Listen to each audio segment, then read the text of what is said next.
All right, today on Ship Chasing, a post-NFL draft, Dynasty mock draft, Superflex, tight end premium.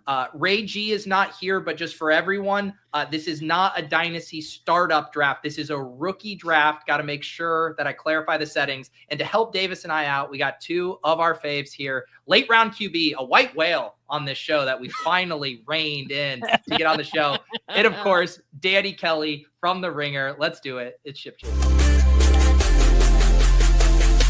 Pat Fryer Helmo. This is why I'm hot. Anita Handjob. Fix your sight. Jamar Alpha Play Chase. Are you kidding me? Kadarius Toney? You can't handle the heat. It looks like we're finally this boys. You're right.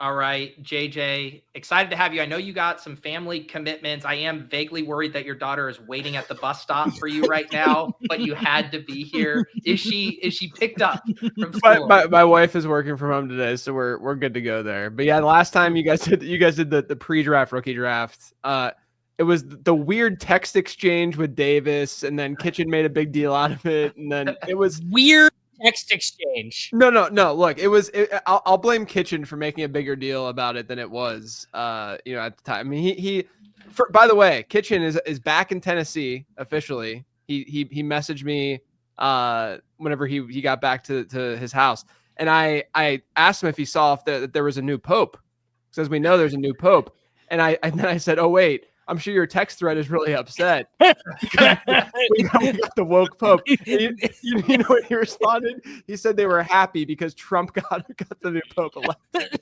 Wow. Yeah. Wait till they find the new pope's tweets about JD Vance. I know. They'll be upset.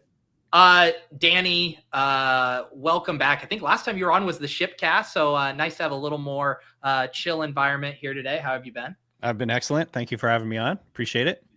Yeah, for sure. How are you guys in as many Dynasty drafts? Is Davis, is your inbox just nonstop, MFL and sleeper notifications right now? Yeah. I think I'm in 4 or 5 right now, but I've finished another 4 or 5. So pretty solid feel for kind of what the ADP is so far. Pretty fun. Danny and I did a trade last week. And I saw you wrote about that, bro. I fleeced this dude from The Ringer. So Bill Simmons' protege doesn't know ball. Yeah. So that was actually the one. So I, it's a slow time in the football calendar and stuff. And so I'm like, all right, I'll send a newsletter out just analyzing 2 recent trades I did. And one of them was with Danny. I didn't put the person's name next to it, but now that it's out there. But regardless, that was me. The trade, it was a 1-for-1. Okay, I gave up Rome Odunze, and then I got the 108 in the rookie draft in our Superflex draft, right? And the newsletter then made its way to Reddit, and Reddit has been, dude, Danny, Reddit is probably 75% on your side with that trade. All right. But it's been like, I'll go to war with some folks on Reddit sometimes. You guys can go check that out. Yeah, I don't know if that's a good thing for you, Danny, to be popular over on Reddit or not. Yeah. Well, at this point, I need the refresher. What was the trade? So the trade was, so I gave up Rome and I moved up to the 108 because of the logic behind it. And I'm going to actually do a pretty in-depth episode of on Tuesday for the Late Round podcast of it being sort of like why, I think it's just a really good example of a trade where you could easily lean either way. And it's just dependent upon how your team is situated and how you're thinking about the gray area of fantasy football and stuff. But regardless, he's scared of Luther Burden's big, strong muscles is what it boiled down to. But regardless, my thought process behind it was worst case at 108, you're getting Emeka Egbuka basically in rookie drafts right now. Right. And I wasn't necessarily hoping for that because my team in that league is pretty good at wide receiver and it's pretty weak at running back because it's just the way that I team build. And this was the year that I was going to kind of go in on running back and hope to compete. And so I traded, I got the 108 and I'm like, okay, I'm going to get Travion at 106 because I had the 106. And then maybe Quinshon would fall, one spot past ADP and I'd be able to get him at 108. And then I realized that wasn't going to happen. So I actually moved up 1 spot to get Judkins by just kind of throwing a third in there.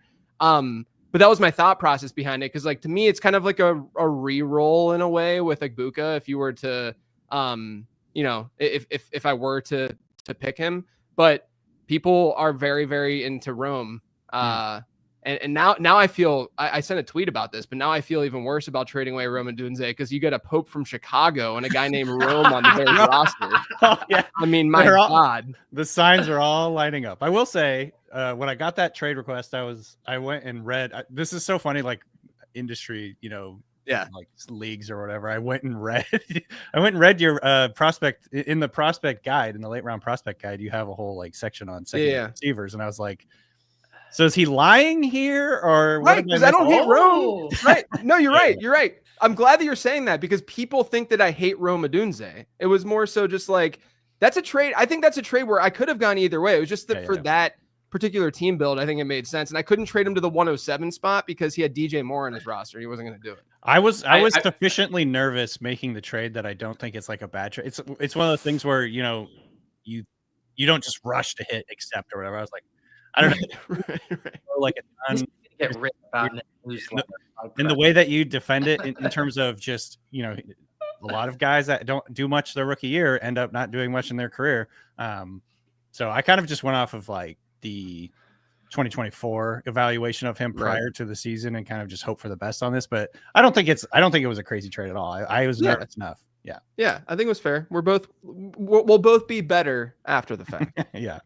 There you go. All right. Here's what we're going to do. Very similar to what we did last time. Actually, exactly like we did last time. I thought we could pull this up real quickly, or maybe we can kind of compare after Davis getting Travis Hunter at 8 in our pre-draft version. Still pretty tilted about there because I was going to snap pick him at 9. People just snowball, Shadur Sanders to Mr. Pat Crane. That is not looking too good at pick 12 there. That didn't age well. Sign up for his dynasty ranks at legup.com. So what I'm going to do, we're going to go to random.org here. I've put given us each 3 slots. So we will each get 3 picks and, we'll get through a couple rounds, talk through the picks. Danny, I'll give you the honors. How many times should I randomize this to determine the order? 4. 4. Okay. And last time I did it, Ray G pulled the top 2 picks. So there's 1, there's 2. Davis with the top 3 in this iteration. 3 and 4. Oh my goodness. JJ gets 3 in the top. Look at this. And it's the top 4. Oh, this is wow. Easy game. That is brutal. All right. Congratulations, JJ, on your run good. That's funny. Do you want to take Josh Allen here like Ray, or do you have a different direction you'd like to go? It's hilarious. I was able to tune in for like 5 minutes. I think I even commented in the feed just at like thanking you guys for the invite. But the only part that I got to see was when Ray didn't realize that it was a rookie draft. It's on me. We love you, Ray. We'll go Ash and Genty with the 101. Yeah, and speak on that. This is a show. So pretty good football. No. What? That really got me. I'm never coming back on this Mark show Zuckerberg over here. I think it was just the Pete saying speak on that. Really formal out of nowhere. Genty in the Zap model, which I'll reference a lot on this show, and people will probably get annoyed by. He's a second best Zap scorer, which goes back to 2011. Only CMC has a higher score. My projections have him as a top 6 running back in redraft. So you're going to get, the production right away from him. You're not going to have to wait. I mean, it's a perfect situation for him to see 300 touches his rookie year. So I'm into Genty. I'm not worried about really his like height. It's not even a size thing. It's a height thing for him.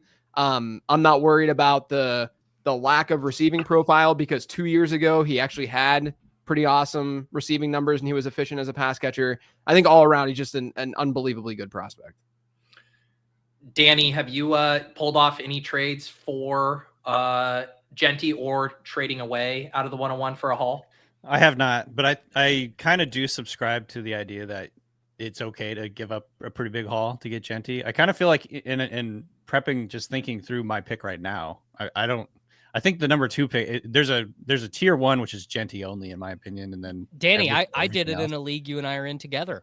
What did you get? I forget. Is that the DFB league or whatever? Yes, I gave up what ended up being a pretty crazy haul because it was pre-draft, so the guy got Hunter. But I gave up to Theo Greminger. I gave up the 1.5, the 1.6, and the 1.8. Don't say the numbers. Tell me what they ended up being. Travis Hunter. It was like a bunch. I mean, I could pull it up right now. Travion. He smashed he got CLV on like every pick though. Wow. So it was Tet, Hunter, and Loveland. So pretty good. And I would still, premium. Yeah, I would still take my side, given the context of this specific team I have. And then in another league, this one's pretty interesting. This is actually more of an overarching dynasty strategy. I'll be quick with my picks, Pete, because this is going to take at least like 8 minutes. No, I quite literally asked you guys to speak on it. Now we're speaking. So JJ, in a league it's a copycat league to the one you and I were in together that you just left, that Neil took over for you. Yeah. I have the worst team in dynasty history. It's a 30-man best ball, super flex, tight end premium. I had 8 players who scored over 100 points last season in full PPR. Eight players from the 30-man roster. I believe my cumulative best ball scoring for 17 weeks was 800 points. I believe. I'd have to go look it up, but I think it was. So this was full on tank. I have no assets. I have nothing. I have Malik Neighbors. That's it. I obviously had the 101, right? By the time Ashton Genty is on his second contract, maybe I'd be ready to compete. So I traded Genty away for a 2026 first, a 2027 first, a 2026 second, and a 2027 second, because that was the best offer. That was the best. No one else was willing to add, and that is a shitty offer. You would rather have Genty. Real light. No one else in the league was willing to give up multiple firsts. Why didn't you wait and just have Genty? Part of the reason is this league is not that active, so it's actually like during the rookie draft is the only time trades done because people are locked. Conversations happen in an app called GroupMe that maybe one participant refuses. By the way, the funny thing is Peter's actually in this league, but he wouldn't know this happened because he doesn't pay attention. That sounds like the most Silva thing of all time. Silva's definitely in like 8 dynasty leagues that he hasn't touched in 6 years. Like he's he just joins and just forgets that he's in them. Well, here, let's even close this loop. The team that I traded to get Genty from that Theo owns was Silva's old team that he hadn't checked in about 2 years. I think one of those first was mine too, Davis. Actually, yeah, it was. My team sucks. It was a Geno Smith trade. I know, this was like 2 years ago. This might be the most Davis Maddox story of all time. Just massively overpaid for him in one league and massively underpaid for him in the other. Yeah. Here's the thing. Every league is different, Peter. The thing that's annoyed me with Genty are the people who have the 101 and they just don't make the pick to get the draft. Like if someone's trading for the 101, they're trading for Ashton Genty. Just make the pick. Right. And then I did that. Genty later. I did that. I stayed on the clock for 8 hours, messaging everyone in the league saying, "Come and get Genty, brother." No, literally, I typed in the group me and I said, Leone has the best offer, going once, going twice, and then didn't pick him for 3 more hours. All right, Danny, what I like to say in this year's Dynasty drafts is the draft really starts at 2. Yeah. And that is certainly the case here for you. Kind of choose your own adventure at 2. Curious where you're going. So I've got Hampton here. I think it just kind of depends. Obviously, if you need a quarterback, Cam Ward makes sense, but Hampton, in terms of draft capital, overall, just quality of a prospect, he's super explosive, accelerator, tackle breaker, production, like the perfect size. And he went to assist a team here in the Chargers who just, are going to run the piss out of the ball. So, and obviously, like I do kind of worry that Greg Roman isn't going to be there forever. I think that would be like maybe the one thing to worry about. But overall, you're attached to a really good quarterback. You're attached to a good coach in Harbaugh and a good team. I think the floor is really, really safe here. And I think he's obviously going to supplant Najee really quickly. So I don't know. You could talk me into Hunter here, of course, but I'm just slightly more just going Hampton here, slightly above him. Yeah, he seems very likely to emerge almost no matter what happens this year with really high trade value. Because the worst thing is it's like he's in a committee but flashes, and then everyone's like, well, he's the bell cow back next year. So I'm still in on it. JJ, who do you have too? And maybe if it's not him, then you're obviously taking him with your third pick here. No, I have Hampton too, but I think like most people, I have sort of just like a giant tier from 2 to 5, where you could go Ward, you could go with one of the two wideouts, or you can go with Hampton. I have Hampton too. Just I think there's just a ton of safety, as Danny was alluding to.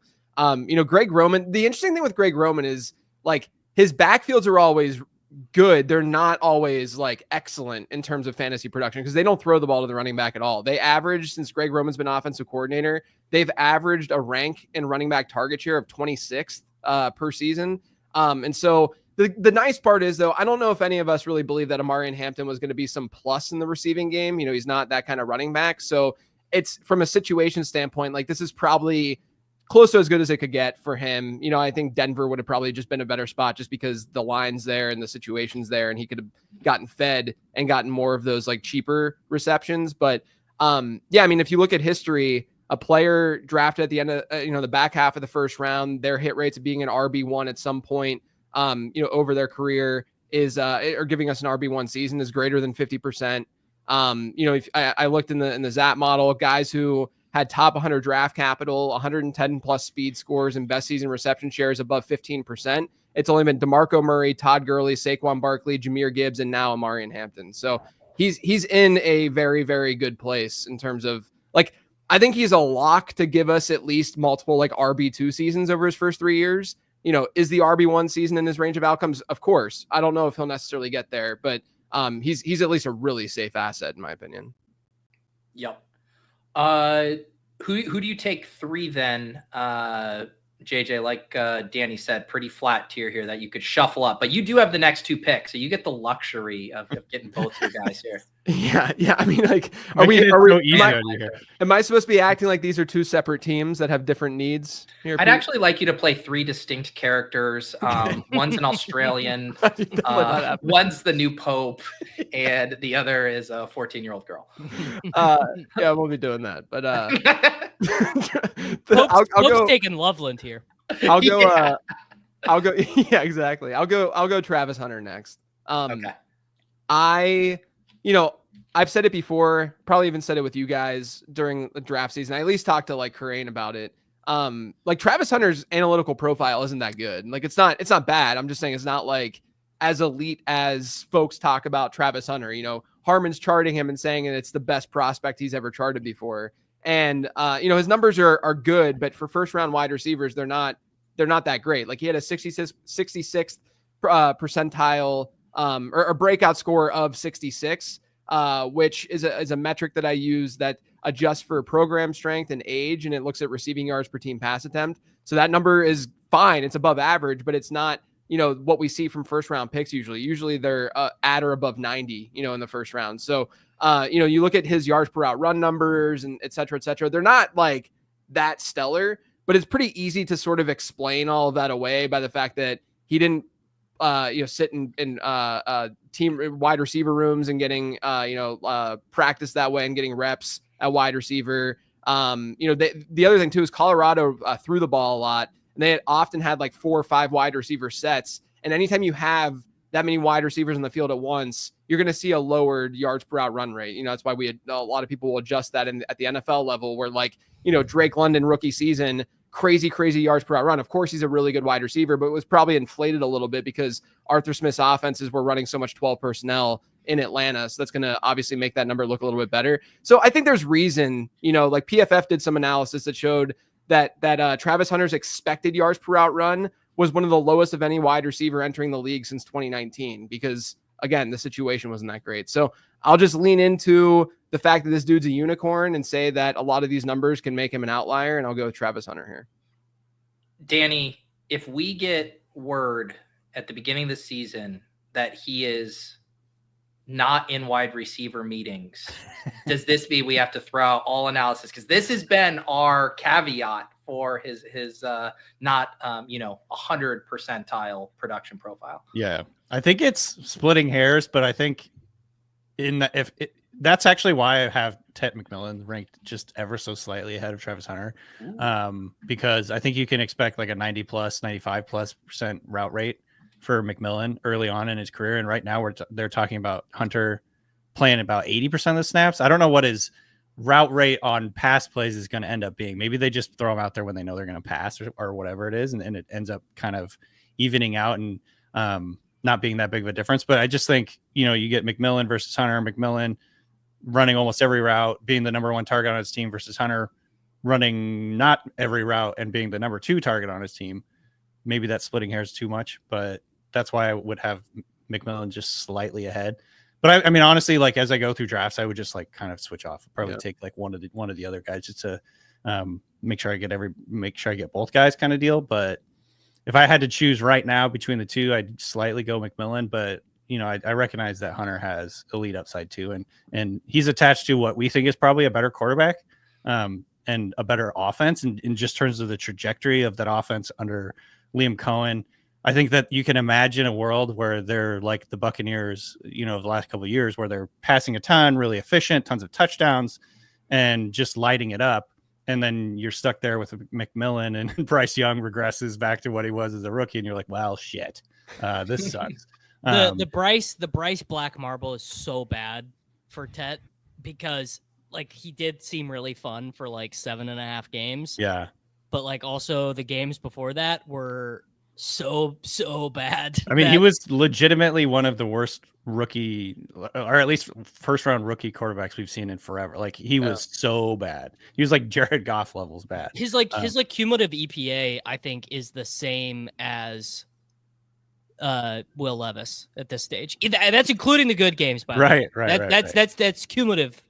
So that's that, and now like just saying this out loud makes me want to like completely delete what I just said about having McMillan slightly. No. But it's one of those things where you just, I don't know, like there's so many variables. What do you do here? But I think they're two very close prospects in terms of rookie drafts. I had the 102 in one of my leagues, and I took Travis Hunter, but I honestly had some pause with you, Danny, because my other decision was going to be Tet, was who I was going to go with there. But it was funny, like I was thinking through the ways I'd regret the decision, and I decided that if Hunter just is incredible and I took Tet, that I would feel like so much more of an idiot than in the scenario like Davis was describing. It's like, oh, Bryce Young, that was just a flash in the pan at the end of last season. And Ted is just like mired on a bad offense and just okay. I'd feel like such a fucking idiot. And I clicked Hunter really quickly after that. Yeah. I have also taken on the clock at 1-2 every time I've just taken Hunter. Yeah. Well, didn't Davis in the league we were referencing before, he fell to you at 1-5? Yeah. Because some people are scared. Oh yeah, some people are big scared. We got someone already said, "What is this, an IDP draft?"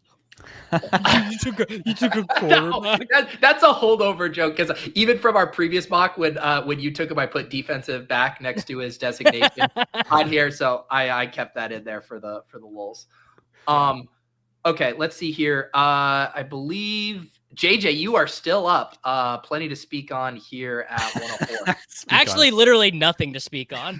Yeah, literally, this is the worst slot to draw. Am I allowed to speak right here? Is that cool? No, okay. I actually have the worst slots. I have the 107, the 19, and the 110. You guys get to have all the 104 is great. I'll take Tet at 104. Again, like I'm kind of with Danny. Like I think that you can make the argument pretty easily that McMillan would be drafted over Hunter. I have Hunter because Hunter above him because as my COO likes to say, I like to live a little when I'm drafting these guys. And so with Tet, I haven't been someone who thought of McMillan as Drake London as much as others have, like that spectrum. It's more to me like Cortland Sutton, maybe T. Higgins as a prospect as well. And you can look at like breakout score as evidence of that. Drake London had a really good age-adjusted production profile. McMillan's is really good too, but London was just a younger player, like as he was like entering college and stuff. And so that helped his number a little bit.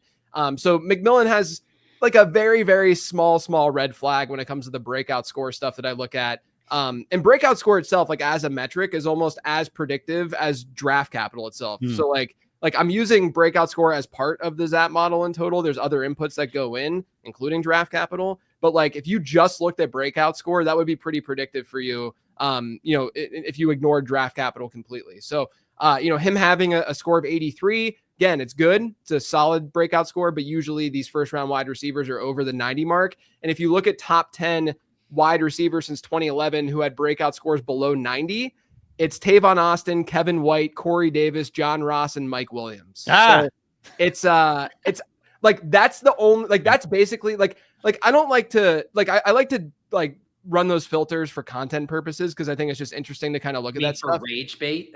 Yeah, basically. Essentially, yes. Yeah. Reddit bait. Yeah. But like, it's enough though for me to say in a tie-breaking situation, I'll just go with Hunter over McMillan, but I can understand either direction. Yeah, that makes sense. All right, Davis, you get back-to-back picks here at 5 and 6. Are these layups for you? One of them is, because 5 is just Cam Ward, which like honestly is like actually not fun. It's like sick, dude. He hit his ceiling. He averaged 18.6 fantasy points per game in year 3. Like he doesn't. You took about 103 in our pre-draft one too. You've gotten stuck with this pick both times. I love that Davis just fast forwarded his body 3 years to just give us that insight. I did. I let you know. Yeah, dude. He had this sick quarterback 11 season. It was him and Matt Stafford as quarterback 11 and 12. You feeling really good about it? Oh, Stafford's still playing. Okay, that's good. Yeah. Yeah. Oh, we just signed the contract extension, brother. The fact that Shadur and Shuck were not first rounders, not even second or third rounders in the case of Shadur, and the fact that Dart landed in a weird situation where he's not locked in, and it seemed that he was the choice of the coach who also might immediately be fired, puts him in a weird spot. And all of those things make Ward a little bit more valuable in the context of Superflex, because he will have a year where he can suck. Like Cam Ward can just be bad this year, and you're at least going to get his points. He can also probably flirt with getting benched next year and still be worth an asset. Like, what is Bryce Young worth right now? You'd have to trade a first. Yeah, he's still a first. Yeah. So you're then talking about we get to 2028 before Cam Ward, while actively being bad, is like in where Anthony Richardson is now, right? And even still, if you went to the Anthony Richardson drafter today and you were like, all right, man, I will give you the 204. He's like, probably just going to hold, man. He could happen. It could work. So look, man, it's not very fun. Cam Ward is unless the Tennessee Titans are really surprising and Gunnar Helm really breaks out and Shamir Adike is, our generation's Miles Austin or something, they're probably just going to be pretty bad. But there's a group chat out there that thinks that all those scenarios are happening. there's a group chat out there that is already planning Gunnar Helm's memorial outside of the stadium. Danny, do you have any non-boring takes on Cam Ward? Can you get us excited for this pick? I think the way that you get excited about it is that he somehow turns into some version of the Joe Burrow that emerged under Callahan for a couple of years. Yeah. I think where they're throwing it a bunch, they're spreading it out and letting him do everything at the line kind of deal. I'm not saying that he really showed that he could do this in college, but basically when you marry him with what could be a really good play caller, in Tennessee, they upgraded some of their weapons. I think he likes to play out of structure, so he might scramble more than you think in terms of getting a few extra points on the ground. And I don't think he ever has, true QB1 upside, like overall QB1 upside. But, Davis, you were saying like he got you QB 11 year. I'm like, I'd take that at 105, honestly. No, sure. I'm not saying it's bad. I'm just saying it's not that exciting. Right. So I think, he does have top 12 potential.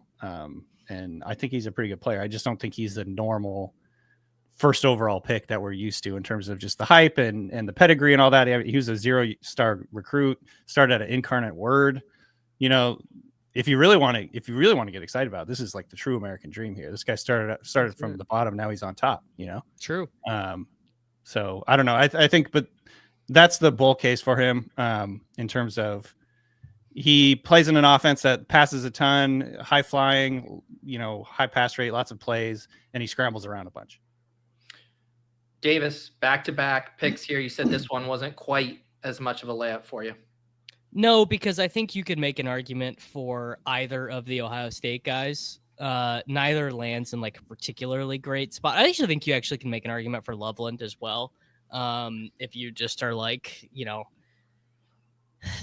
Henderson, injury prone, Judkins, like, one really good season, one really bad season, one mediocre season where he got the ball 160 times, like real Marshawn Lloyd-esque season his final year at Ohio State. I know there are no consequences here. I kind of just want to take Loveland for the bit, but I'll do Travion Henderson for two reasons. First being Travion Henderson has a little bit of, like, I would call it like the Gibbs factor. Gibbs. Yeah. I was trying to think of a more intelligent way to say that, but like he can theoretically put together a usable fantasy season while Ramondre's still playing 40% of the snaps, which is valuable. He also is attached to a quarterback we think is probably good in Drake May, like trending up. Like I don't know, if the Patriots were the 11th best offense in EPA this year, it's like probably not likely. It's possible. And then he's a guy you really want. If the Patriots are better and this reworking the offensive line works, you'll really have wanted him. Whereas you look at Cleveland and you're like, well, what is the plan here? So I have an early down grinder on a team who scored 8 rushing touchdowns last season and has 5 quarterbacks on the roster. Sick. Yeah. Yeah, JJ, what did the Zap model have as a player comp for Hendo? It was David Wilson, James Cook, and J.K. Dobbins were the 3. Look, David Wilson was sweet. David Wilson was really fun. Sick. Yeah, before it was injuries, right? Got him out of the league? Neck injury got him out of the league.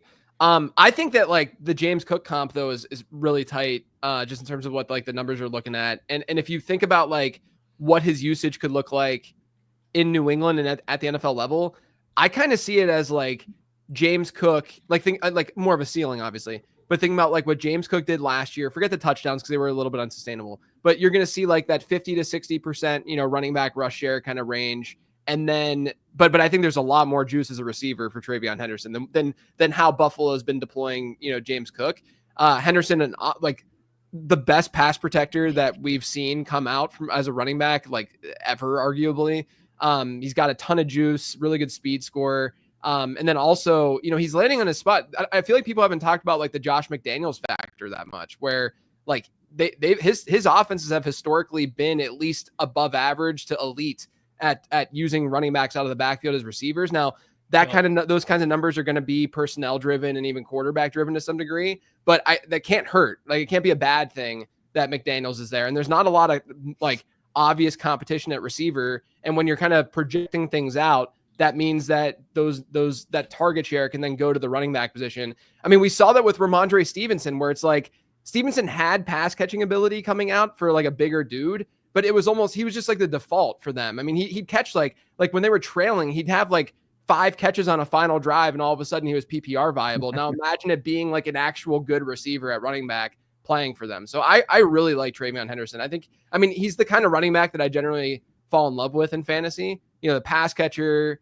can take you to the house on any play, but I mean, I think the situation's actually not that bad overall.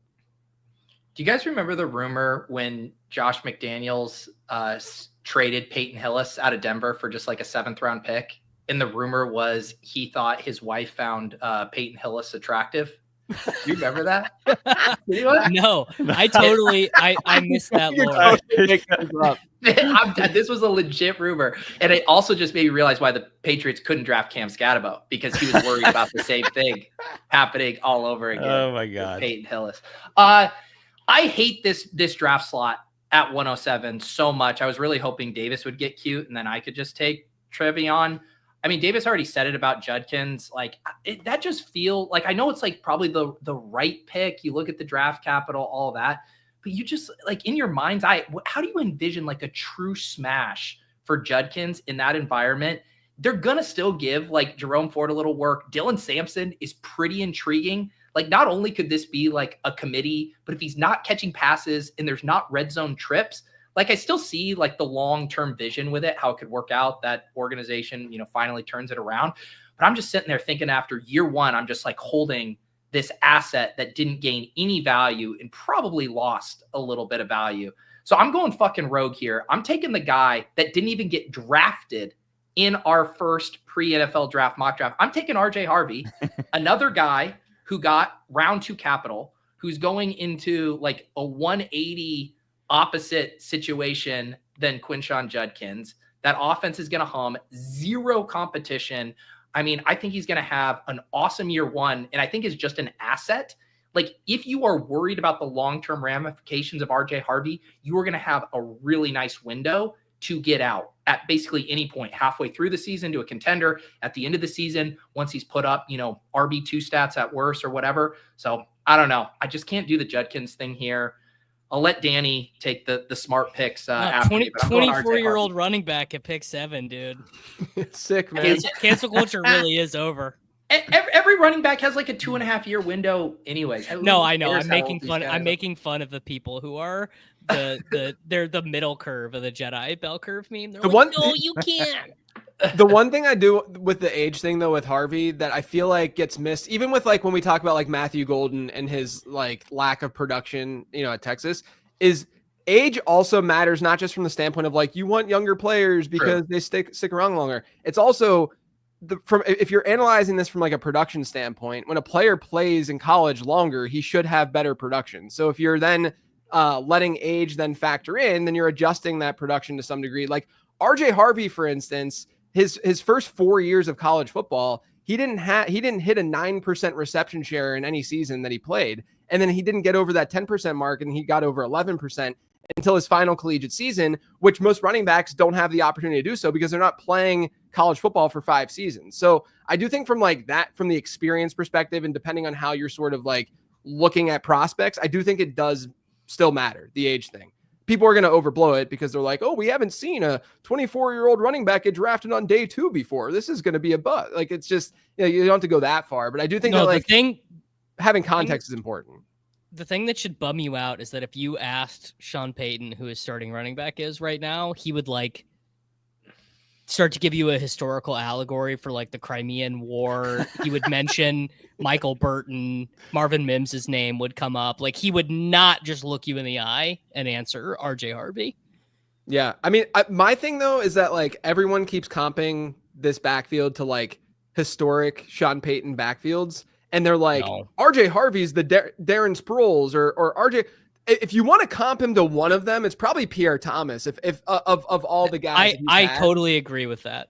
But like I think that you got to just like reset. It's a new situation. It's not like Sean Payton like historically had an Audric Estime type back either. He usually had more dual threat guys that were capable pass catchers too. And he's not Alvin Kamara either. I mean. Right. Kamara is a ridiculous receiver as a prospect, like one of the best receiving profiles, at least in my model. So like, I'm not there with RJ Harvey either, but I think that he's the, like right now, rankings wise and like projections wise, I think he's the RB2 as a rookie, right? Like I think he projects better than Amari and Hampton this year. JJ, from what I'm hearing, can I ask a favor? Will you not write about this pick I made in the mock draft in your newsletter? Because I can't handle the heat on Reddit if they know I'm taking RJ Harvey. Yeah, you got it. You got it. All right, Danny, you're on the clock. Who would you have taken at 7, which I'm guessing is going to be your pick here if it wasn't Harvey? So this is tight end premium, right? People forget. Yes, it is. And Davis said something like there's a bit with the Colston Loveland thing, but so I'll try not to live in fear of what you're going to make fun of me for this. But there's always a bit in the banana stand. The bit, Danny, the bit is just that everyone in this corner of the internet hates running backs, just hates them. Okay, gotcha. That's all. I think so. This is tough. The way that I look at this is, there's enough question marks. If Harvey would have been there, I would have had enough question marks where I'm like not really sure if I'm going to go him over a top 10 pick at tight end in tight end premium, attached to a really good play caller and attached to a potentially good quarterback in Caleb Williams. So I probably would have gone Colson Loveland right there, even though I had Tyler Warren ranked slightly higher in my like actual football rankings coming into the season, or coming into the draft. But I think Loveland's landing spot with a play caller in Ben Johnson, who, you know, has shown the ability to make the tight end like position really relevant for, you know, early on in Samuel Porter's career. Obviously last year was a little bit different. He fell off, but I think the focus on Caleb Williams this year is going to be in quick game, easy button, get the ball out, stop trying to freaking run around there for 5 seconds before every throw, like scheming up ways to get the ball out quickly and have him play in rhythm and gain confidence. And I think Colson Loveland could be a big part of that. His ability to sort of run routes, get open early. He has a big frame, big catch radius, could be, you know, that proverbial quarterback's best friend type of player. So I'm pretty bullish on Colson Loveland. You don't see a ton of top 10 tight ends in the NFL these days. And then obviously like Kyle Pitts and Eric Ebron. When you do, they don't turn out great usually. But I think you kind of I'm just going with sort of like the draft capital, head coach, quarterback trifecta here. I think with Harvey, just to join in on the Harvey discussion, I've kind of like become very disillusioned with Sean Payton and just don't want to have, I don't want to like be beholden to the whims of a megalomaniac like Sean Payton. Like he just like, they traded up for Marvin Mims and he's like their punt returner or whatever. You know, it's like, I just don't trust him. It's like 6 weeks down the line, how much are you going to be surprised if like Tyler Beatty is leading the team in rushing? You know what I mean? Like, I'm just like, I don't want to. We've been invoking that name around here. I'm just people forgot, but I didn't. Damn. I think Peyton just honestly wants to troll us. Like he just hates us. He's borderline Arthur Smithing late in his career. You know what I mean? I just don't know if I want to. That being said, I have taken RJ Harvey a few places because, you know, the history is undeniable with Peyton and his running backs and how they are involved in the passing game. The other thing I would say is like Bo Nix is sort of the perfect quarterback for running back production because I saw this stat. Broncos fans get pissed at me all the time because I'm always kind of like making fun of Bo Nix, but Bo Nix, according to FTN, led the NFL in failed completions, which is like my favorite term. Failed completions. What does that mean? Failed. It's essentially success rate on completions. So like dump offs and swing passes and things of that nature. He led the NFL in those last year. I think he got better as the year went on and was pushing the ball downfield. And I think the success rate in the passing game went up, certainly. But, you know, he's going back to Oregon, going back even further, you know, get the ball out, get the ball to the running backs, let his playmakers do the job. Sean Payton's been big, which is so funny because the reason Payton wanted to draft him was he's like the greatest screen thrower at Oregon of all time. Right. So anyways, I think RJ Harvey has a ton of potential. I just don't know if I really want to buy into the Sean Payton. Like, I just don't want to be reliant on Sean Payton on Sundays. It just makes me insane.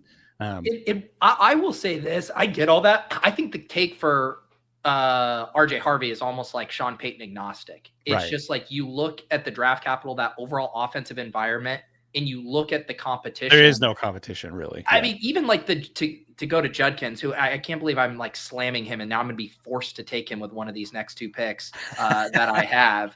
But I mean, like Dylan Sampson is good. You know, like Jerome Ford would immediately have been the best running back on the Broncos if they just swapped out, you know, Jerome Ford for RJ Harvey. So I'm just almost just saying, like, let's just keep this simple. Like, it was an explosive offense. They were scoring 30 plus reliably there down the stretch. Like, almost like he might have his shenanigans, but he'll be just forced to play RJ Harvey is basically kind of my take. And I actually, you know, really like RJ Harvey. I think he's a really fun back and like super explosive, like makes guys miss in a phone booth, all that stuff.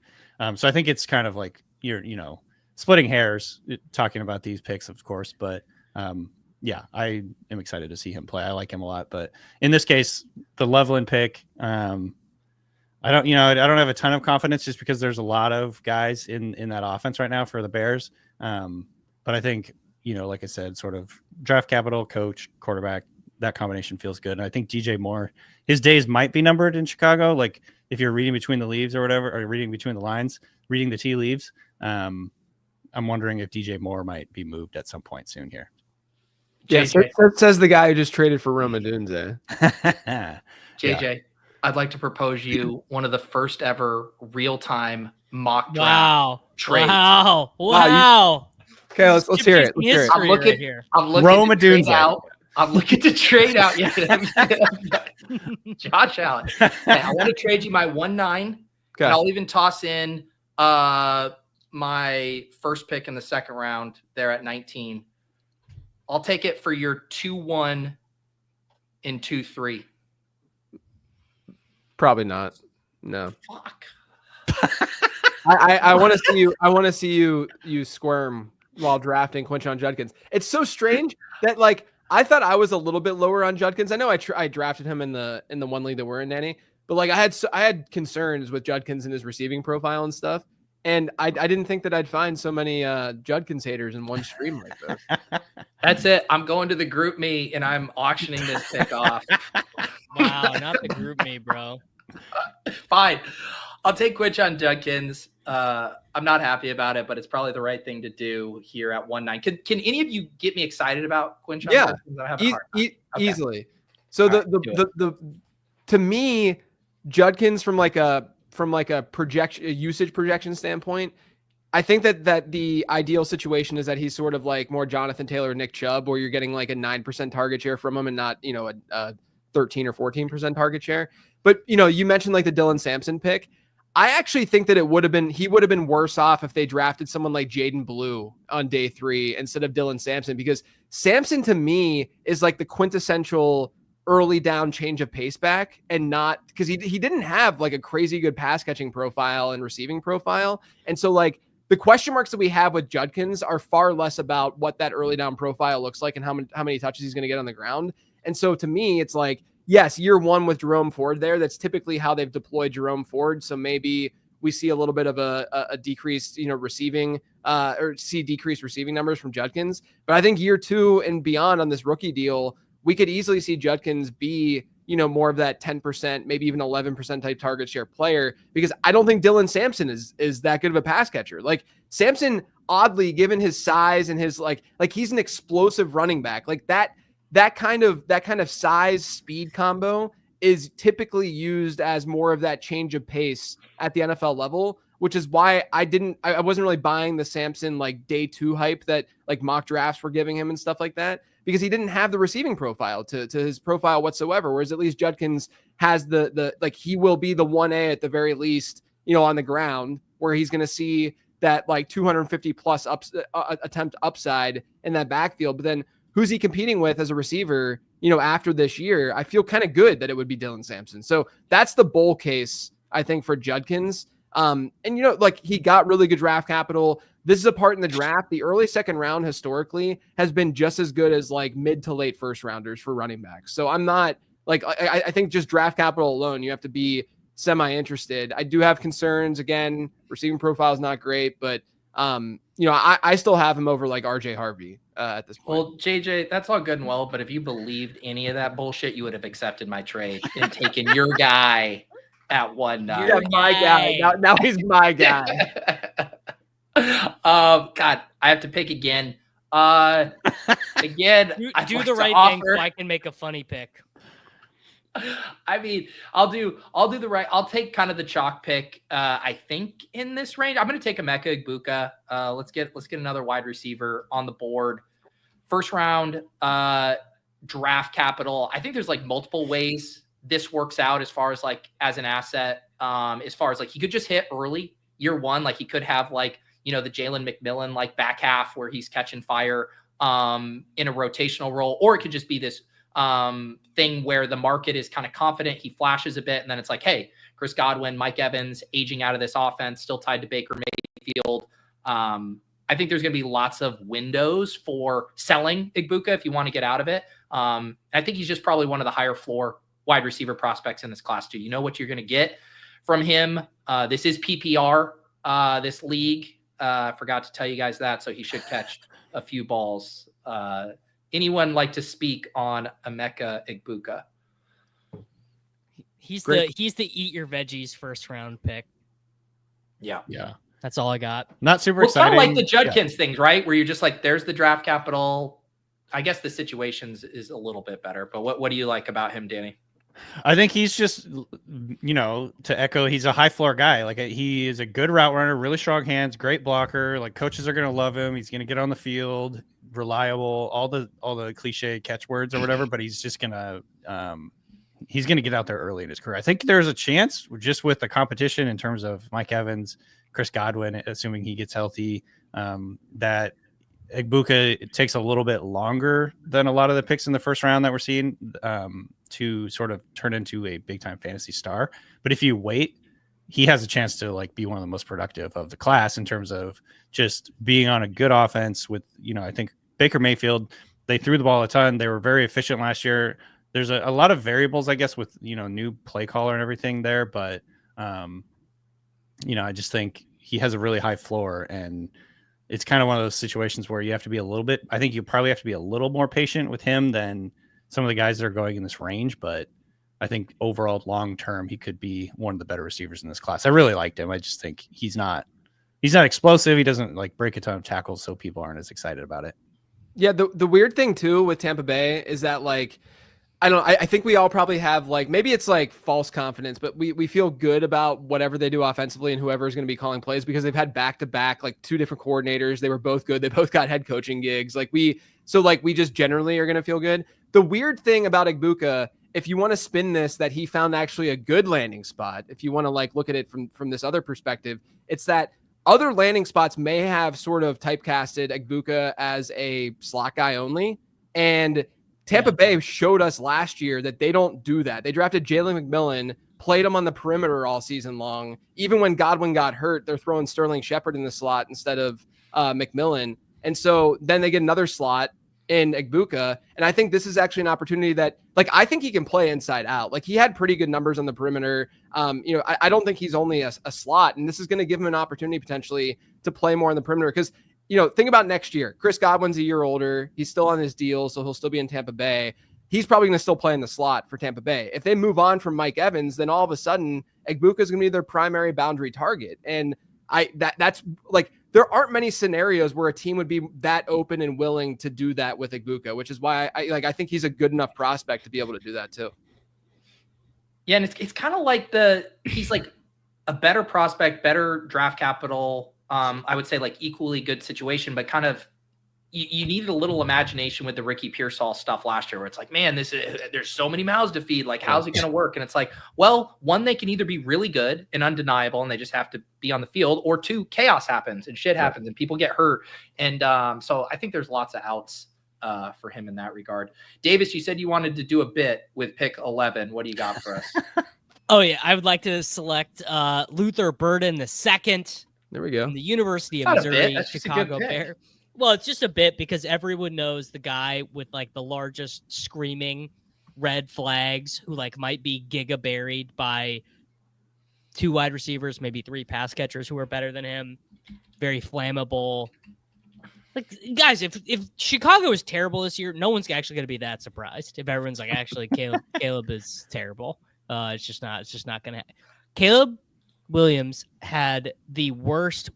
This is a Scott Barrett stat, and I'm going to mess it up. It was like total sacks plus throwaways or something. And it was like he put it on a graph, and he was so far up to the right that it was like he invented a new category of how bad it was.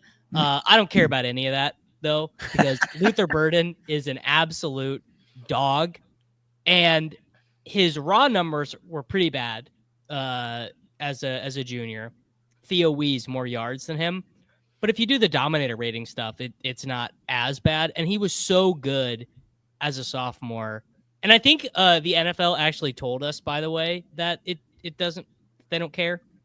Being a second round pick with his prospect profile is actually kind of crazy. Like if he had a Shadur Sanders-esque fall to be a 5th rounder, like we would have been surprised, but it wouldn't have been like, no one would have been like, well, I don't understand that at all. We all would have been like, yeah, I don't know. I guess guy seems like a dick. Fifth is pretty far. Fifth would be surprising. That's like Stephon Diggs. Yeah. Yeah. Well, I mean, Diggs broke his freaking leg at Maryland, dude. Like, it's crazy. But if Luther Burden had gone after Io Manor, I don't think you would have been like, I get it. right? I think this guy might have been a little surprised. I mean, yeah, I gotta pump these brakes a little bit. Yeah, I mean, look, Burden. First off, that speaking of just like rage bait, that's what that was. Here we go. The funny thing is, Burden was never my wide receiver one. It was just the Zap model liked him a lot pre-draft. Can't wait to get that one back in the algo for you this afternoon, JJ. There we go. People, thanks for just lighting the mentions on fire for 48 hours. I really, really appreciate it. I didn't even have to tweet about Aaron Rodgers this time. No, so the Zap model really likes Luther Burden too much because it's not looking at like how his deployment and how he got the production that he got, but from the standpoint of like people getting worked up and worried about like his junior season, the way I kind of describe it is peaks are more important than valleys when it comes to prospecting, right? Love so like I describe my relationship with Davis Maddock. focus on the peak. But with Burden, he had the best breakout score in this class. His sophomore season was the best singular analytical season of any wide receiver in this class, and I will argue that all day long. Just given his opponents and who he faced and the kind of production he was posting.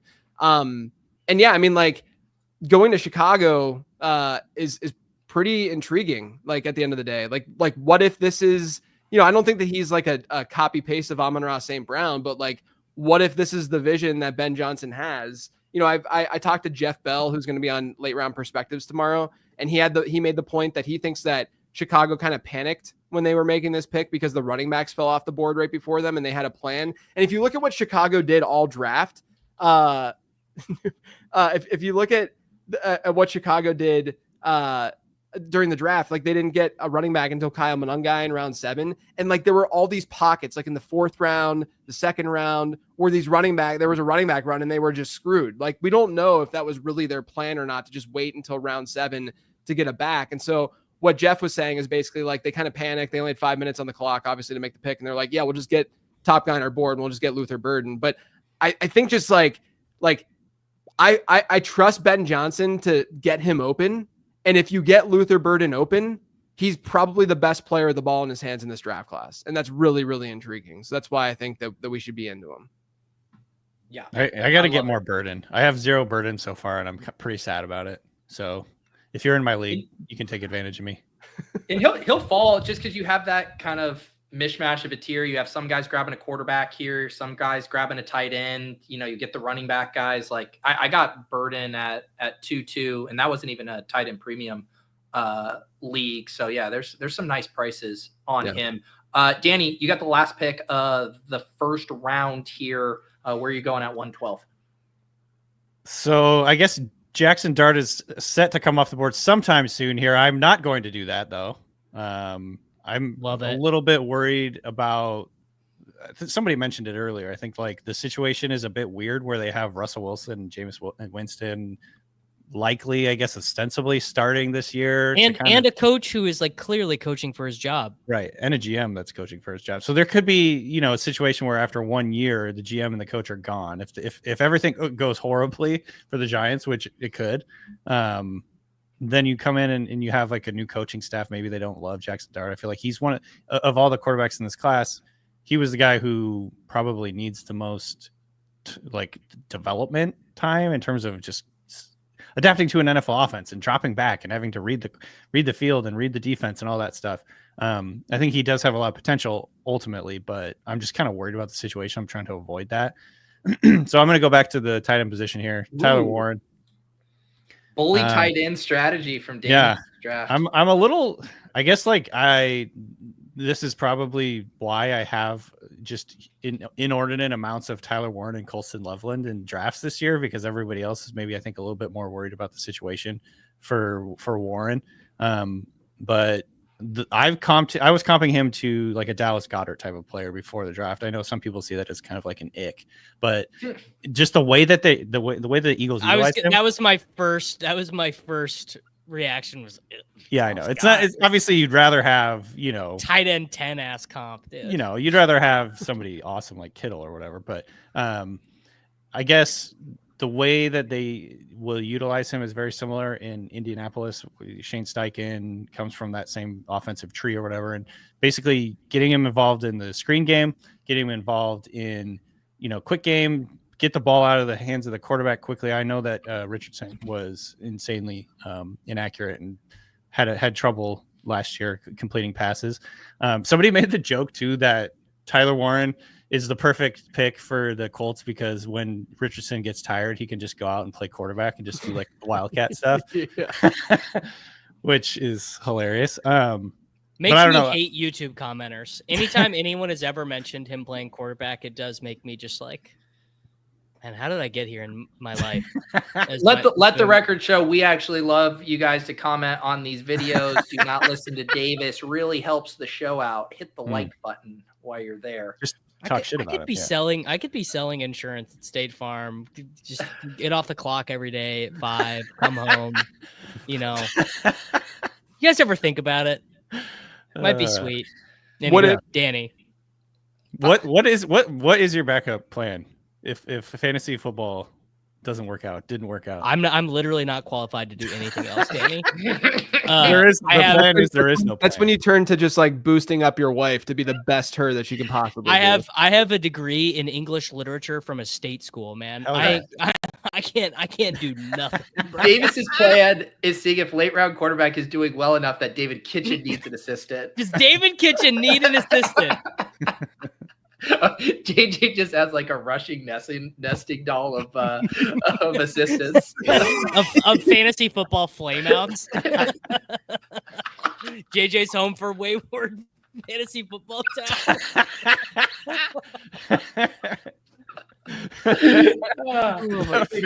Wayward fantasy boys. JJ becomes this like messianic figure who is willing to take all the strays. Speaking of strays, which second round faller do you want to welcome into the late round QB home here with pick 13? We can pick up the pace on these so we can get through.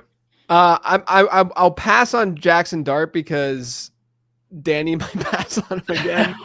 Game theory there. I'm gonna go Matthew Golden here. Okay. I definitely have concerns about his production profile, but like I said before, he's still an early declare. I think if he would have gone back, he would have had a much better senior season.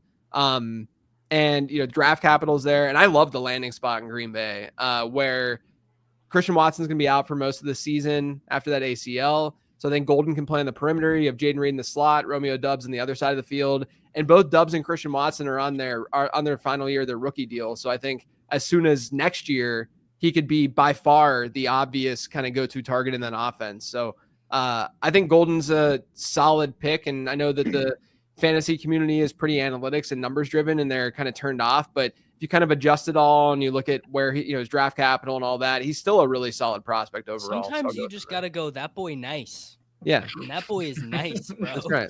His intro, it's that simple. His intro at the actual draft, where they're going, go Pack, go. Yeah. Go Pack, go. For like a full, it was like a reliever walking on in the bottom of the ninth. You know what I mean? It took forever. And I was just like, it was the most amazing moment of any draft I've ever seen, I think. So like that alone makes me just want to kind of bet on Golden, even though I kind of have a similar view, I think, as a lot of fantasy players, that the analytics are pretty tough. And I don't know if do the Packers need a sixth number 2 on their roster? I don't know. But maybe he can develop into number 1. How about catching a game-winning walk-off touchdown on 4th and 14 in a college football playoff game? Do we like that type of stuff? I thought this was going to be a Jeff Janis anecdote when you started it there. I also think that his production profile, at least the stuff that I look at, it was bad for sure, but it's not as bad. He actually kind of comped with breakout score and such to Lad McConkey with my with the Zap model. I know if you look at yards per route run and yards per team pass attempt, McConkey beasted in terms of yards per route run because they just didn't use him as much as they should have at Georgia. But Golden, I think, at least has some of that kind of can play inside out. I know McConkey's going to play more inside, but he has that. I mean, McConkey has good speed too, which is another reason why that comp kind of makes some sense. So I think Golden is solid. Yeah. All right, Danny, back on the clock. Are you in the Judkins spot that I was here with Dart, or are you going to go another direction? I'm going to go in another direction, I think, here. Even though, my team is just already pretty stacked at quarterback. So Well, I know where you're going then. I'll just put Harold Fan in here. Slurp them up. I'm going to go with Caleb Johnson, I guess, here. Okay. Yeah. It's a good This pick. Sniping JJ on his Steelers, man, that is cruel. I know. Well, he's like trying to play, Dynasty game theory with me. So there we go. He's rejecting my trades, like gaslighting you. This guy's I'm not gonna let him do the Homer thing here and take Caleb Johnson. No, I just think like Caleb Johnson was a player that I really liked coming into the draft, but it was very obvious, or it seems obvious, that he's going to need a good landing spot in terms of scheme to kind of like hit his peak. And I think the Steelers are certainly one of the better places he could have landed, with Arthur Smith, calling plays. It's obviously going to be a pretty run heavy offense, I would imagine, with whoever they have at quarterback. I guess it's probably going to be Aaron Rodgers, which does worry me a little bit for Caleb Johnson year one, just based on the way that the run game. This is something that Nate Tice pointed out last year for the Jets, and it was just I could never get over it, never like not see it. But the way that Aaron Rodgers runs the offense, it's all, I'm going to go the line, look at everything, make a bunch of audibles, and do like a 3-step drop back and whatever, get rid of the football. And it like really effed up their run game because they can't have nearly as much variety and all that stuff in the run game in terms of like running a normal looking offense. It's all just like basically the Aaron Rodgers offense. So that does worry me just slightly in year one, but regardless, I think Caleb Johnson landing with the Steelers, great fit. I think immediately is going to be at the very least like a complementary option or whatever, like a platoon with Jaylen Warren. So he's going to get early production, good tackle breaker in terms of what he does in that scheme, where he's really good at getting to the outside once he gets a little bit of speed, picking the lane and going downhill, breaking arm tackles, things like that. He has good build-up speed to hit the home run, tons of big plays last year. So I don't know. He's a player that I thought looked really, really exciting, and I thought he landed in a good spot. If he could have just ran a 4.49, everyone would be falling down trying to be highest on him. Yeah, but the only reason why people aren't is because he still had a 102 speed score, which is fine. He's big. Yeah, I know, but that's what I'm saying. It's his speed score was fine, and his even his raw 40 wasn't anything to be overly concerned about. It wasn't like what was it? Who was the Panthers running back who ran like a 4.8? Was it Holyfield? Yeah. Well, I mean, there's been multiples, but Elijah did run really slow. He ran like a 4.9. It wasn't like that. But no, I love the Zap model had his top 2 comps as Le'Veon Bell and James Conner, and then of course the Steelers draft him. So it's the most Pittsburgh Steelers back of all time, and Jaylen Warren's a free agent next year. If he's gonna have 4 consecutive seasons of 1,400 scrimmage yards, and it's like no one even cares.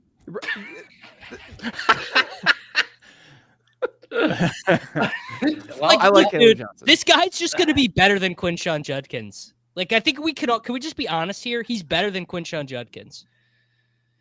I mean, I had him ranked higher going into the draft. I think that I had them as at least comparable players. Yeah. But draft capital still speaks to some degree here. Mm-hmm. But yeah, the model loves Caleb Johnson. If you look at what I call low risk players, just based on what the Zap model says versus where they're drafted, he's a low risk player. If you look at round 3 low risk players since 2011, there's been 10 of them, 10 running backs. 4 of the 10 gave us RB1 seasons, which is crazy because it's the 3rd round where we see tons of bricks all the time. So and Jaylen Warren being a free agent next year, if Caleb Johnson shows up, he could be a bell cow in 2026. All right, JJ, you get to double tap here at 15-16. Let the record show these should have been my picks if JJ was willing to trade up for Quinshon Judkins, but I'm over it. Who are you taking? I should have done it. I should have really done it. I'll go Jackson Dart with the first one. I'll finally get him off the board. I actually think that Dart is more in like from a super flex standpoint. He's like the turn.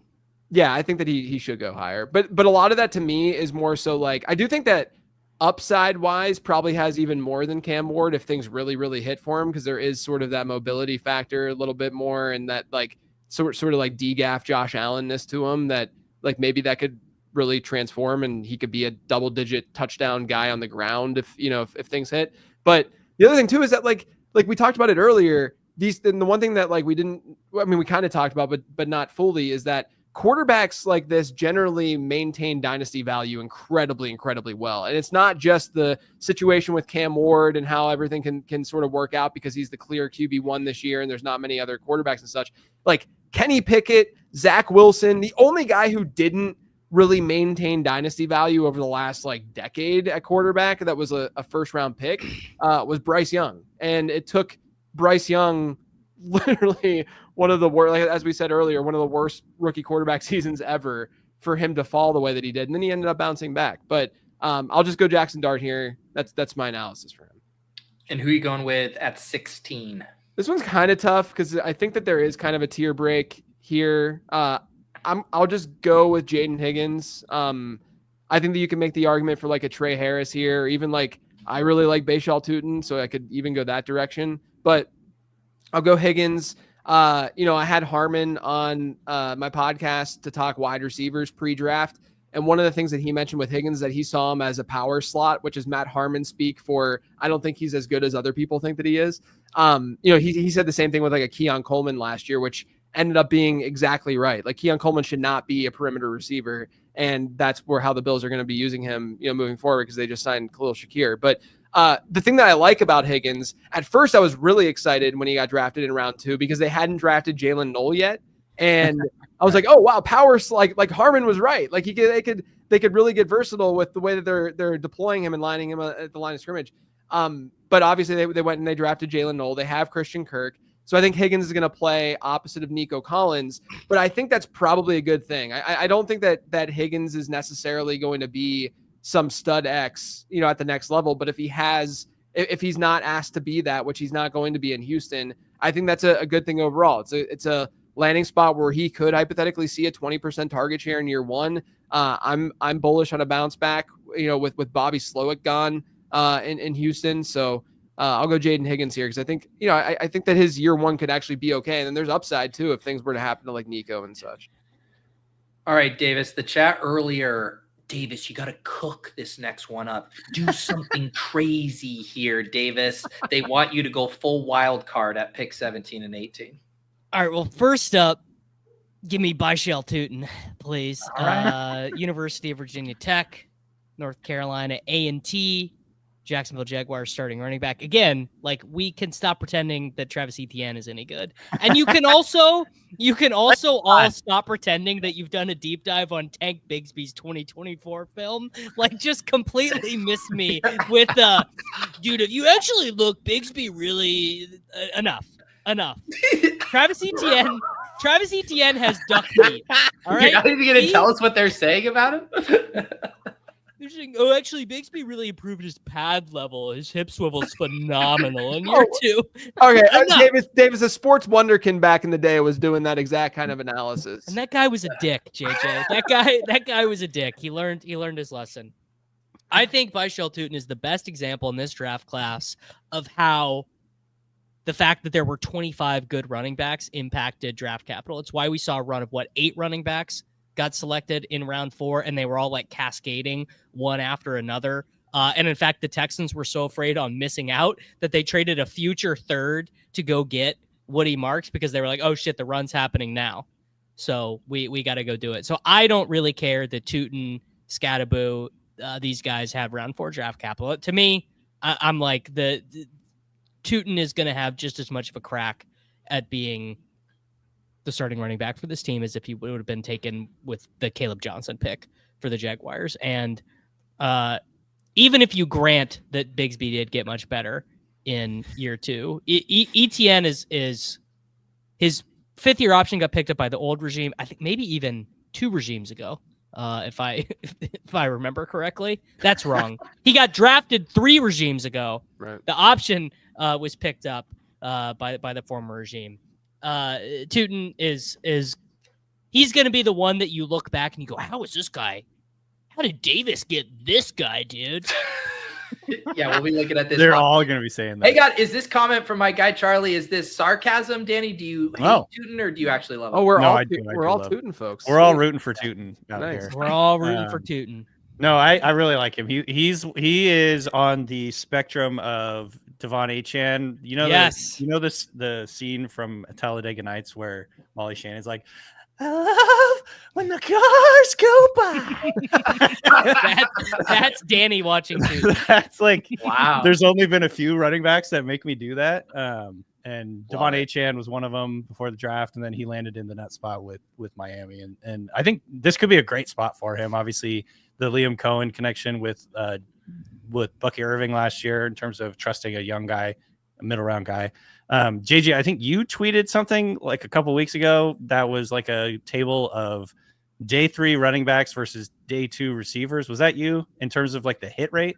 Yeah, the hit rates were bad when you like the round 2 wide receivers are better than day 3 running backs, which isn't or round 4. I think I might have just said round 4 running backs, or like some pick range. But like to be clear, like in the Zab model and stuff, like I'm just putting raw draft capital, and he was 104 overall, so like he still looks really, really good. He actually has a better score in the model than RJ Harvey has, which is not easy to do. Yeah, not easy to do whenever you're a day 3 pick, but. Tootin, man, like actually the comp that I had in the model was your boy Kenneth Walker. Ooh, I know. I think that actually also made me really excited about him when wasn't it something like to do with speed score and size and speed score. Yeah. Like there's a lot. And even like they both had pretty good breakout scores, which is adjusted like receiving yards per team pass attempt. Like Tootin's receiving profile is really good for like a guy that's his size. And then you add on the speed. And I think that the combination of him and Tank Bigsby actually makes a lot of sense, like just from like a backfield tandem standpoint. And Travis Etienne could be traded like before the season starts, which would be nuts. Or just cut. They did it to Fournette, same team. Yeah. I don't have a. They're gonna have to keep one of Etienne or Bigsby though, Davis. You're gonna have to decide which one of their trash. No, dude, they took LaQuint Allen, 2-man game. Yeah, I was gonna say they're just gonna. LaQuint Allen is better than both of them too. So real. Yeah. LaQuint Allen. I'm about to take him with my next pick. Yeah, who is your next pick? Speaking of LaQuint Allen. I wanted to do something fun. I want to do something fun for the chat, and there are no consequences here, so I'll just take Jaden Blue. I mean, holy shit, you're not kidding. Calling your shot. Jaden Blue actively sucks. Jaden Blue is so true. Suck. No, we would have never known Jaden Blue. False. We wouldn't have even known who this dude was if CJ Baxter didn't tear his ACL. Okay. I thought you were talking about this dude. This dude was the running back 4 on the Texas Longhorns, and now he's about to be the running back 1 on the Dallas Cowboys, which is such a perfect encapsulation of the Dallas Cowboys. But the Texas backfield was legit better than like all but one backfield in the NFL. Did the chat even want this? Is killing me. It's just like I'm sure you guys have had this experience in dynasty leagues before, where you have a million guys who are exactly Trey Harris on your dynasty league. You have 8 wide receivers. All of them are ranked in between wide receiver 24 and wide receiver 36 on keep, trade, cut. And you're like, these dudes suck. I don't want to start any of them. Yeah. At least with Jaden Blue, you'll be like, Jaden Blue comes out week 2. Javonte totally sucks week 1. Blue comes out week 2, 11 rushes, 112 yards and a touchdown. He's immediately the belle of the ball. Oh my god! Yeah, so if Reddit didn't like my RJ Harvey pick, they are gonna love your Jaden Blue pick here. This is going in the newsletter next week. I'll go ahead and take Cam Scatabo at 19, an actual good running back. Josh McDaniels. Could Jaden Blue run 2 40s before Cam Scatabo finished his first one? I have to say, with Jaden Blue, I do have to say, like the Zab model like loves Jaden Blue, and which is not a normal thing usually for a smaller speak on back. that. Confirm my priors. Really good receiving numbers. So it just likes him. No, Pete. You're not understanding. I hate Jaden Blue. I think he stinks. He doesn't stink. He's actually. I think he's actually good. Dude, he got benched for a guy named Contravian Wisner. Hey, Wisner popped. You know, Wisner popped a little bit. No, I think Blue's decent, man. I mean, like he's clearly just like a sort of scat backy kind of player. He's but like, Naheem Hines. yeah, Justice Hill is probably was my comp, I think. Oh man, I loved. But here's the thing: imagine Justice Hill when his RB1 is Javonte Williams. Right, exactly. Thank you Nothing for wrong with making the case for my pick for me. I mean, it's a JJ. terrible pick, 18th overall. But Yeah, that's the part we got to register. All right, Daddy, pick 20 here. Get us back on track. Davis doing the wild thing makes me have to do something boring here. I feel like. Story of Yeah, my congrats on Jaden Higgins or Jalen Knoll. Higgins is off the board, by the way. yeah. I wasn't paying attention. So this one, I guess, comes down to, if I'm looking at my ranks and trying to be real to them, it comes down to Jack Besh or Trey Harris. I think Harris probably is better analytically, but I'm going to go with Jack Besh here because of vibes, purely vibes. Okay. I love Speak on those vibes. Speak on those vibes. He is the perfect Pete Carroll guy in terms of Pete Carroll's looked at grit as like a big deal in his program for a long time. Obviously, Jack Besh went through tragedy when he lost his brother in the terrorist attack in New Orleans, and then immediately turned around and was the MVP of the Senior Bowl. Obviously there's a lot to unpack there, but him being able to play through that, I think, showed a lot of ability to get through adversity. And I think Pete Carroll loves that. Also, he's just, if he can come in and be like, I think he has the opportunity to come in and be like a high volume guy in that offense right away, just because they don't have a ton of other playmakers. I don't know what Jacoby Myers' contract situation is. Is he up in a year or two? I think. God, that's not what I meant exactly. The vibes are out of control for him going, like, basically since the end of the season, he's shot up. The Besh haters, including Peter, are just totally going to have to eat their. My Besh hate is his best ball price right now. I'm fine with Jack Besh in Dynasty. Hate the ADP, not the player, right? Yeah. Jacoby Myers had like 4.5 good games after Devontae Adams got traded. People are just losing their minds. Pete's passing on a player who outperformed Malik Neighbors and Brian Thomas Jr. as a freshman, and Trey Palmer, and Brian Thomas Jr. Yeah. Davis thinks Jacoby Myers is Tank Bigsby, like the way he talks about him. It's I think Myers is a free agent next year. Yeah. So I don't know. I just think add in. I liked him a lot doing his prospect profile. Then I'll add in, I think, Matt Harmon's absolutely glowing account of how he wins against man end zone. Mm-hmm. I'm just like, I don't know. I just am willing to bet on that right now in the draft. I think, earlier, this is about as early as I'll go with like this kind of tier of receivers. I unfortunately got a whole bunch of Jalen Knoll on pre-draft rookie drafts, and then him falling to third round and being like whatever the wide receiver 16 or whatever it was coming out of the draft is a pretty big bummer. But so I did think about Jalen Knoll here too, but I think that's just a longer bet at this point. I feel like everyone needs to go to and Google who's Houston Texans are lads and look at their wide receiver depth chart. It's insane how many wide receivers they have on that team right now. Like it's mind blowing.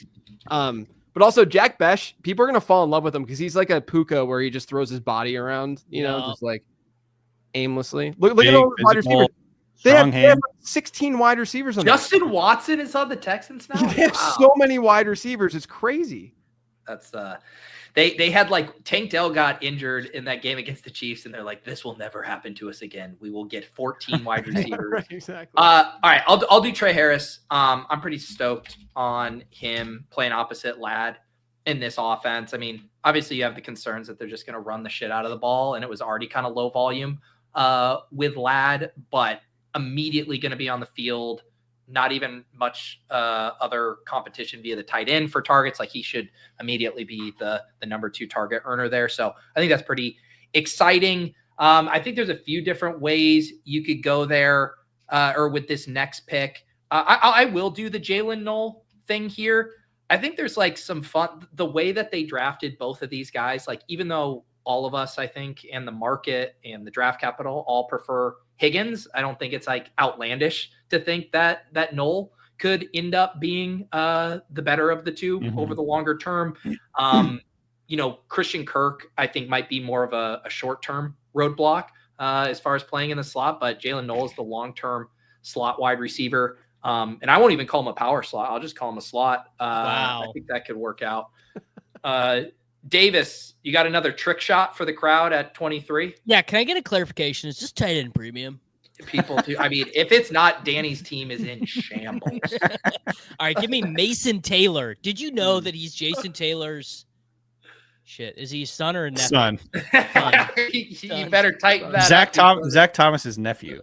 So now that Right? Alan Lazard is going to the Pittsburgh Steelers, the second target for the Jets is just like, you want to talk. It's the reverse of the Texans depth chart. They actually just have no one. They're actually just no available wide receivers. Malachi Corley, eraser. Yeah. Erasure. McCole Hardman, unironic, would be Arian Smith. Arians. That was the worst pick, right, of the draft. That was probably the worst pick of the entire draft. Yeah. Yeah. Mason Taylor. Yeah, crowd surprised over Fannin, over Arroyo. Terrence Ferguson's my guy. Like my stuff loves Terrence Ferguson. He's a freak athlete. But Les Snead said, "Yeah, whenever Tyler Higbee retires, we'll be glad we have Ferguson." Direct quote. Yeah, direct. Well, this is a dynasty draft, Davis. You get him for the duration of his career. Dude, who knows how long this league is going to run? I don't know. He might not be alive at this. Who knows how long Tyler Higbee is going to be in the NFL? All right, final pick of the second round here, Danny. Who do you want to sneak in? Make it fun. Well, I'm not going to do. Okay, make it fun. I'm going to give you. I'm going to give everyone a chance to make it fun. Right after this, I'll let you do your favorite player who wasn't drafted third, fourth round type. Got it. Let's see here. I think so. The boring pick would be one of Elijah Arroyo, Terrence Ferguson, or Kyle Williams. I'm going to go with Jalen Milroe. Okay, fun. I think this is the range-ish he's going, maybe like early third. It just depends on how excited you are about this possibility. But I think he's the one quarterback in this class that you kind of ignore the third round draft capital and just look at what he could be if he does end up starting. I think in Seattle, it's a perfect landing spot for him because he's not going to be required to start right away, and Sam Darnold will be there for a year, maybe 2 years. But I don't think the Seahawks see Sam Darnold as the long-term option. I don't think anyone really is deluding themselves into believing Sam Darnold is a long-term franchise savior type of quarterback. And I don't know. I just like the idea of Milroe sitting for 2 years and being able to come out and, he has that superhero upside as a runner that, even if he's Justin Fields level passer, he could still be a QB1 if he starts for a year. So just kind of bank on the upside, hope for the upside. Yeah, I like that pick. Let's do real quick. Everybody gets one sleeper, their favorite sleeper, third, fourth round. Davis already took his at pick 18. But JJ, do you have a favorite third or fourth round, a guy you are scooping up a bunch of? Yeah, I mean, look, in this draft, my next guy would have been Kyle Williams if we were going to keep drafting. But I want to give you my real original. My that's not my that's not my go-to here, Davis. I'm just making the comment about Kyle Williams. I'm going to say a guy that I loved as a day 3 sleeper before the draft, and then he found what I think is a really good spot is Jarquez Hunter, out of Auburn, going to the Rams. He's the same exact kind of size as what we get out of like Blake Corum and Kyron Williams. And if you look at how that honestly, that coaching tree kind of looks at their running backs, they typically will rotate like by drive rather than down in distance. And when you look at Hunter, he's sort of a copy paste of Kyron Williams, Blake Corum, except he's actually explosive, and they don't have that in that backfield at all. He had one of the best breakout scorers in this year's class, according to the Zap model. I love the spot, and I think that he's immediately could be better than Blake Corum, and Kyron Williams could be gone next year. So then all of a sudden, Jarquez Hunter could be the starting running back for the Rams in 2026. Love it. Danny, favorite deep sleeper in these drafts? This is a guy that I took a whole bunch before the draft, and then I guess the landing spot was decent. It's Jordan James out of Oregon. Landed with the 49ers. Obviously blocked in the short term, in theory. with Christian McCaffrey and Isaac Guerrero, but I think McCaffrey's just such a wild card. He had 2 Achilles injuries last year, kept him off the field almost the entire season. Who knows what's going to happen with him this year? He's getting up there in age. The 49ers are in a bit of like a transitional period, I think, in terms of resetting the roster, resetting the defense. Maybe, Christian McCaffrey just doesn't last long in San Francisco. And I think Jordan James is kind of like he reminds me a lot of Jordan Mason in terms of sort of just a rugged, short, squat, body type, runs really, really hard, breaks a lot of tackles, doesn't have a ton of long speed, but just kind of has good vision, picks the right holes. And, I think he's just going to get yards where he's supposed to, which I am now just projecting this, but I think Kyle Shanahan is going to like that. He seems like the type of running back Kyle Shanahan will like, just because he gets what's there.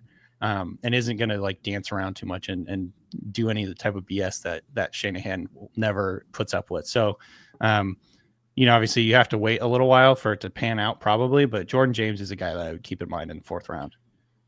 Love it. Davis, who's your sleeper? Heart answer, Brashard Smith. Oh. Head answer, Woody Marks. Yeah. He sucks. Like, he really sucks. But they traded. He's picking all the players he thinks suck. They traded. No, Blue at least has like a trait. Like Marks Speed? just is. Yeah, Marks caught a ton of passes. I mean, it was Mike Leach in his offense. Rest in peace. Right. So did DeAndre Washington and Max Borghi. Right. Oh my! If Max Borghi signed. There's a Williams guy, wasn't there? Week, Yeah. There was. What was his name? From Wazoo. Yeah. But actually, Max Borghi was Woody Marks' top comp in the model, which was hilarious.